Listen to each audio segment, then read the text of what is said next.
Hello, everyone. Welcome back to the GSMC Basketball Podcast, brought to you by the GSMC Sports Network. As always, I'm your host, Meryl Fatemi. Getting into the last segment of our show here, we are going to discuss the parity of the NBA right now. I explained it really badly, and to close out the last segment, I still don't know how to explain this. I tried to build a title, I couldn't explain it. I tried to preview it, I couldn't explain it. Basically, the reason why I'm talking about this right now is because this is the first time in NBA history where in the last 7 years we have seen different teams win the NBA championship from 2019 all the way to 2024. I feel like I'm messing that up. But 2019 to 2024, we saw the Raptors winning in 2019. Lakers, Bucks, Warriors, Nuggets, Celtics, and now it's our 7th year. And we say 7, it's only been 6, but this is the 7th year because there's no other NBA champions left in the pool. Thunder, first NBA Conference Finals. Knicks, first NBA Conference Finals since 2000.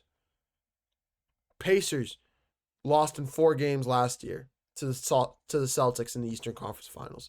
And Timberwolves lost in 5 games to the Mavericks in the 2024 Western Conference Finals. And both of those teams was their first conference finals prior to that. This is the next generation of the NBA in front of our very eyes. This is the turning of the tide. This is the time where the LeBron James of the world, the Steph Currys, the Kevin Durant's, even the Joel Embiid's, the Paul Georges, the Kawhi Leonards. This is the new time. This is the new day in the NBA. It really is. It really is. The younger generation is showing up and showing out time and time again. And they've made it to the Western, they've made it to each of their respective conference finals now. But with the question that I'm asking, is it going to be an issue when ranking players in the all-time list? And I'm not about to start a debate. This is not First Take. I'm not about to start a GOAT debate or any nonsense like that. That is not what I'm here to do. But when we're making these all-time rankings, when we're talking about Hall of Fame resumes, winning championships is crucial to getting on there. We lamented it about Jason Tatum when he didn't win his first championship. We didn't think he was a superstar. Since he's gotten his first championship and his name has been talked about in a different regard. He's being known as one of the top 5 players in the NBA. So, winning a championship is crucial. You can go to the conference finals as many times as you want. You can go to the playoffs. But one of these 4 teams is about to staple their names in history in 2 or 3 weeks' time when they lift the Larry O'Brien Trophy. I think it comes down. This is the new tiding. This could be an issue in terms of all-time rankings. When you're trying to rank against a guy like Bill Russell, for example, with 11 championships. A guy like Wilt Chamberlain. Wilt Chamberlain never won a championship, but that doesn't sound right. Wilt Chamberlain, did he win 2 championships? Regardless. Kevin Durant has 2 championships. Steph Curry has 4 championships. Larry Bird has 4 championships, 3 or 4. Regardless, do you see what I'm saying? A lot of these guys in the top 10, especially the top 10, have multiple championships. A lot of the guys in the top 15, even top 20. Like, I'm trying to think of a guy that doesn't have a championship that's in there. You have Tim Duncan that won 5. You have Kobe that won 5. You have Shaq that won 4. You have Hakeem that won 2. You have who else could we throw in there? You have Isaiah Thomas who won. I think Isaiah Thomas won 1 or 2. I thought he won. I think he either won 1 or 2. I can't remember exactly. But like I'm saying, you have Kevin McHale that won 2 or 3. You have a bunch of guys on there that have won multiple championships, and that's how you kind of break into that top 15, top 20, top 10 conversation. Even though top 10 is kind of solidified, it's going to take heaven and earth to take out one of those top 10 guys. I think the only guy that has an argument to possibly maybe do it is Nikola Jokic, just because of how he's been playing over the last 5 years, winning the multiple MVPs, winning a championship, pretty much carrying that Nuggets team on his back. Outside of Nikola Jokic, I don't know if we can put another guy in that conversation yet. Yet. But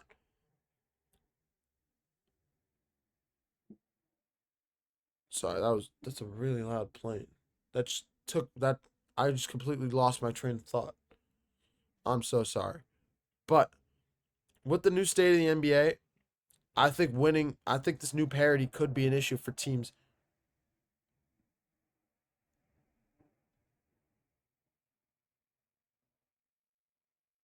What's going on there? I'm so sorry. That's really loud. Jesus. I'm so sorry. But with the new state of the NBA, I think when this new parity could be an issue for players trying to crack that top 15, top 20 list. It's going to be borderline impossible to rank these players because they're all so neck and neck with one another. You got to like take groups of players and just plug them in from like not even 25. I don't even know if any of these guys would make the top 75 yet. Maybe Jason Tatum, but not yet. We'll see how it all shakes out. But I think this new state of NBA makes it interesting as a viewer because you never know who's going to win the championship. But at the same time, this is the NBA. And it's kind of like college basketball. You kind of want to see the best teams in the Final Four. We saw last year, in this past year, we saw all the one seeds make the Final Four for the first time. I think since like 2012 or 2008, for the first time in a while, and it was absolutely entertaining. It was an unbelievable Final Four. It was an unbelievable national championship game. It really was, and I don't even watch those games as much. I watched the first few rounds of March Madness, but I don't usually see the Final Four or a national championship game just because sometimes it's like an 11 seed or like an 8 seed going up against a 1 or 2 seed, and the 8 seed just gets blown out. I think this new state of the NBA could be interesting for a viewer's perspective, but I think it could be an issue in the all-time rankings. But nonetheless, parity is parity, and it's unique to this sport specifically. We don't usually see, even in the NFL, it might be difficult to win a championship, but we don't usually see this level of parity. Usually we see dynasties with the Patriots. We see a kind of a current dynasty right now with the Kansas City Chiefs. Um, the Eagles are up there, are still going to be up there this next season. Um, the Ravens are still part of the creme de la creme. The Bills, the Lions. These are all teams that are all going to be champions in the next few years. So you have the old heads that are currently on the dynasty path, winning multiple championships, and then you have the new guys coming up. In the NBA, it feels like nobody's the old guy. It feels like everybody's a new guy or in the middle. You either have the in the middle guys who have just won one championship, or you have guys like Shea Gilgeous-Alexander looking out from the outside. You have Anthony Edwards looking out from the outside. Tyrese Halliburton. You have Cade Cunningham who's looking for a championship. You have Jimmy Butler who's looking for a championship. You have a bunch of guys, Luka Doncic. These are a bunch of guys that are all looking to win their first championship. And I think Luka could potentially get into the top 15, top 20 conversation when it's all said and done. But if he doesn't win at least probably 2 championships, I don't think he's going to get to that level. I think he'll get stuck at a 30 or a 25 to 30 range instead of the top 15 to 20 range. I really think so. That's just my take on the state of the NBA right now. And nonetheless, it's still unbelievable to watch. It's still interesting. I still love it to death. I love it to death. But it's new. It's interesting, but it could be an interesting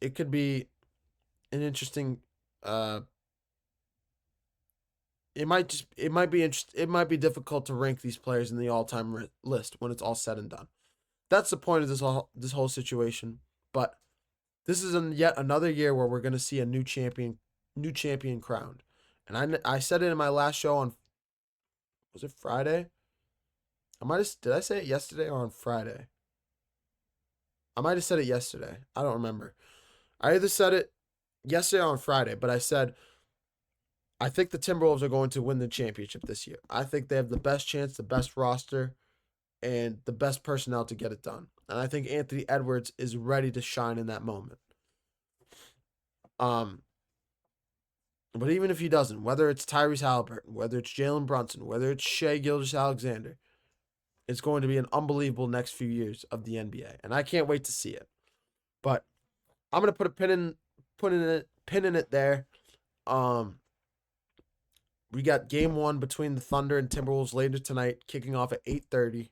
Going to be an unbelievable game, unbelievable series, and we have a lot to discuss about. We'll have a lot to discuss about that game tomorrow for tomorrow's show. But thank you guys for tuning into the GSMC Basketball Podcast, brought to you by the GSMC Sports Network. Your support means a lot to us, so please remember to leave a positive review in the comments below.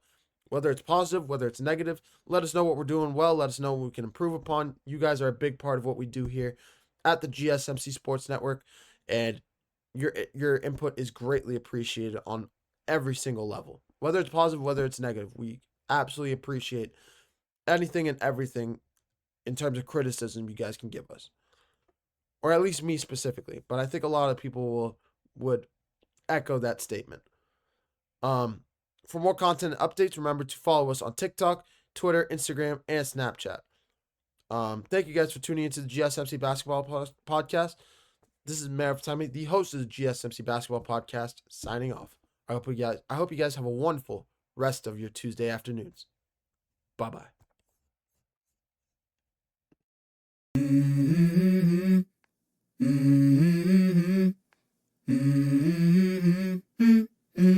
Let's go. I wake up to a little bit of drool on my pillow, feel like it's gonna be a bad day. Yeah, I'm tired of shit, and the coffee ain't hit yet, damn, ain't that great. I don't wanna go.